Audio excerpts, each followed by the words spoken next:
Hey guys, welcome back to Open It and Play. This is Mike, and today we're going to be looking at the G.I. Joe Classified series Cobra Dreadnok Torch. I'm one of those people that are collecting all of the Dreadnoks, and if you don't know the Dreadnoks, they are the G.I. Joe enemy group that works with their leader Zartan, who is cooperating with Cobra and Destro, another mercenary, and basically they're the henchmen for Cobra. And the Dreadnoks kind of have their own code of honor and stuff, but they are essentially Mad Maxy type bad guys from the outback of Australia, and they almost look like a biker gang usually. But let's take a look at the box real quick. They have so many members because they were kind of a popular group in the story. But this guy's number 123. That's kind of cool. 123. But this one is Torch, and he infamously used his flamethrower. I used to call it a nuclear flamethrower because he literally melts a tank like it's a candle. It doesn't make any sense on the old cartoon, but that's the way they portrayed his weapons. But it's a cool idea, flamethrower bad guy, but melting a tank might be a little bit too far. So this guy's got some really bright colors here, and his orange flame effects are also quite bright. But we'll get him out of the box, or out of the plastic carton, and we'll try to take a look at his accessories first, I think. So he's got this nifty little backpack which says Knox Rule. It actually has quite a bit of weight to it. It's definitely solid plastic. And he has a little generic pistol. Just a flat gray. It does have a hole so you can add a firing effect. And I think this is a classified version of his flamethrower, if I can get this thing out. Oh my god. So it is a bit rubbery, but my room is ice cold since it's Japan in the winter. I think it's 50 something in here, 50 degrees Fahrenheit, so 16 or something like that in Celsius. It's got a little skull on here. Now, I don't really like the skull part. I might do away with that, but I'm pretty sure the original version didn't have it, so it's another reason why I don't like it. And he comes with a second flat gray pistol. Oh, these are hard to get out. They're really tucked in there. Okay, looks like that. Again, it's got a hole. We've got some effects. We've got this super tiny flame to show his flamethrower is at rest. Wow, that pegs in really tight because of the temperature in here. So, flamethrower at rest effect. And then we have a couple of other flame effects. Whoa, that one shot across the room, or the table at least.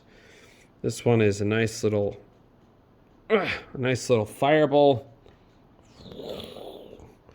Okay, and the last one is his hose and the flame shooting for distance.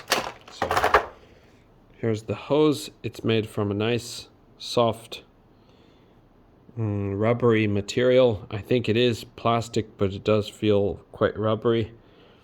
And this one, even though the room's cold, it's really quite pliable, so it'll probably be really pliable in the summer temperatures. But and then here's the flame shooting across effect. This is a very nice looking effect. You don't have to peg it in that far, but I think, yeah, that's the way to make it look the most natural or most realistic. Sorry, my thing is not wanting to focus. The effect is very good. I'm very pleased with that. All of them look good. I'll put his resting flame on for now. Okay, and if we get the figure out himself, so I think of all the characters, this guy might look the most like a biker gang member. If he had just a few different accessories with him, you could probably buy a few of these to army build a biker gang. But the Dreadnoks themselves work as a biker gang, so you don't really have to army build. But some of the older members, they might be, not older members, older figures, they might be getting expensive for the members of the Dreadnoks, but I'm not sure. Okay, so this handsome lad, he kind of reminds me of Bebop from Ninja Turtles. So maybe some other guys, some 80s wrestlers. He's got this little jacket, but it is an overlay, and unfortunately you can't take it off because of these straps in the front.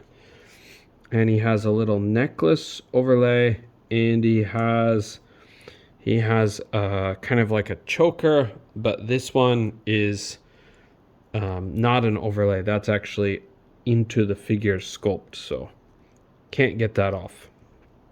Okay, and he does have the usual technology for the G.I. Joe neck can move on its own, though this one is very stiff on my figure. Might be from the temperature, but he does have really limited butterfly joints. His butterfly joints will go, I don't know, 5 degrees or something like that.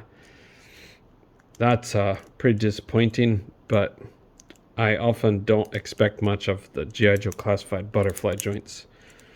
We were spoiled with that Cobra Infantry a couple videos ago because that one actually had a really good butterfly joint setup.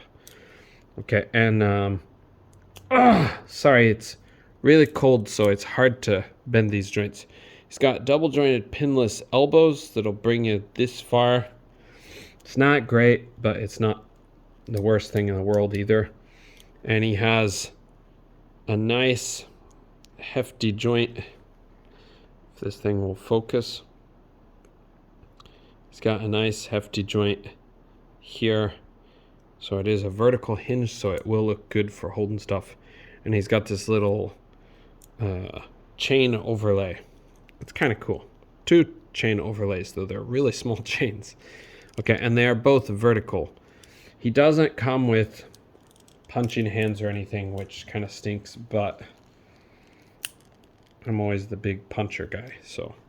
Okay, he has an ab crunch, and he's got the usual G.I. Joe waist, ball joint. He'll kick up that high. I'm sorry, it's not focusing again. He'll kick up that high.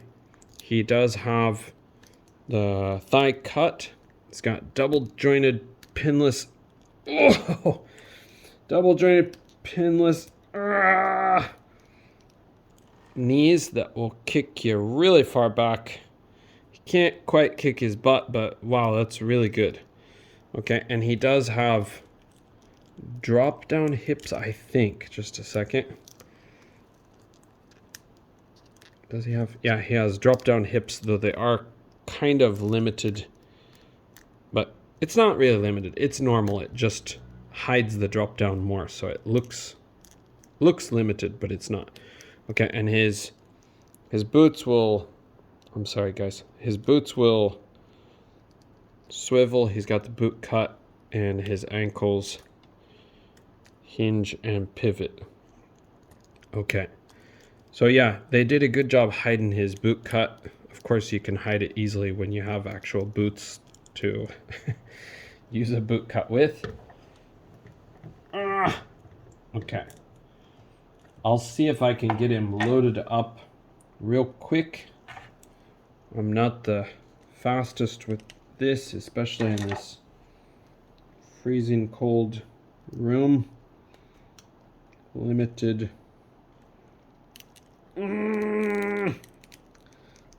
articulation options since the plastic is like a rock in this temperature. But if I can get this guy loaded up for you, I think it might look kind of cool. There he is. Sorry, he's kind of out of focus and off to the side, but there he is. He's ready to go.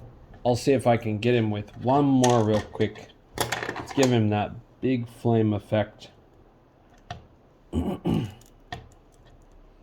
His gun actually looks kind of small, but the flame effects that go with it look really good. Kind of have to bend him back to balance him for the current straight up pose, but if you bend his legs a little bit, you can definitely get him to support that thing more. So, but yeah, so that's Torch, and if you're a Dreadnok fan, I think you're gonna like him.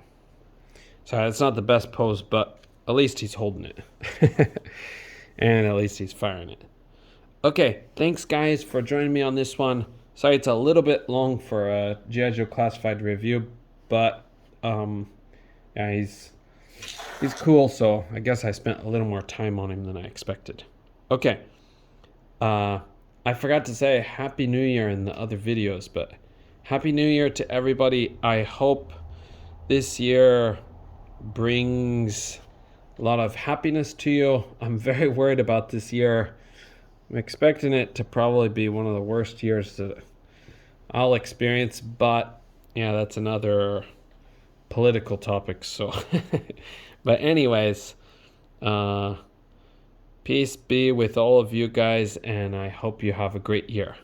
Okay, bye for now.